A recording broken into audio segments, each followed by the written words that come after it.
ఈరోజు వీడియోలో paneer cheesy cubes ఇంట్లోనే ఎలా చేసుకోవాలో చెప్తాను. మనం ఇంట్లో రెడీ చేసి పెట్టుకున్న పన్నీర్ని ఈ విధంగా క్యూబ్స్ లాగా కట్ చేసుకోవాలి.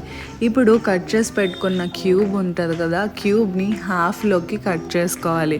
ఈ వీడియోలో చూపించినట్టు ఈ విధంగా మధ్యలో కట్ చేసుకోవాలి. ఇప్పుడు మనం ఏం చేస్తామంటే కట్ చేసి పెట్టుకున్న పన్నీర్లో ఆల్రెడీ మనం కట్ చేసి పెట్టుకున్న చీజ్ని పెట్టేసుకోవాలి.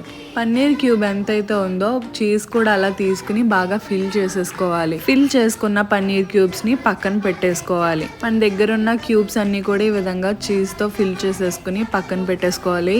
ఇప్పుడు మనం ఒక బౌల్ తీసుకుని దాంట్లో 1 స్పూన్ శనగపిండి వేసుకోవాలి. వేసుకున్న తర్వాత 2 స్పూన్స్ కార్న్ఫ్లోర్ అలాగే కొంచెం బియ్యం పిండి వేసుకోవాలి. వేసుకున్న తర్వాత సాల్ట్, కారం ఇంకా మసాలా పౌడర్స్ అన్నీ వేసేసుకోవాలి. కొంచెం వాటర్ వేసుకుని బాగా మిక్చర్ లాగా కలుపుకోవాలి. ఇప్పుడు కలుపుకున్న మిశ్రమం ఎందుకు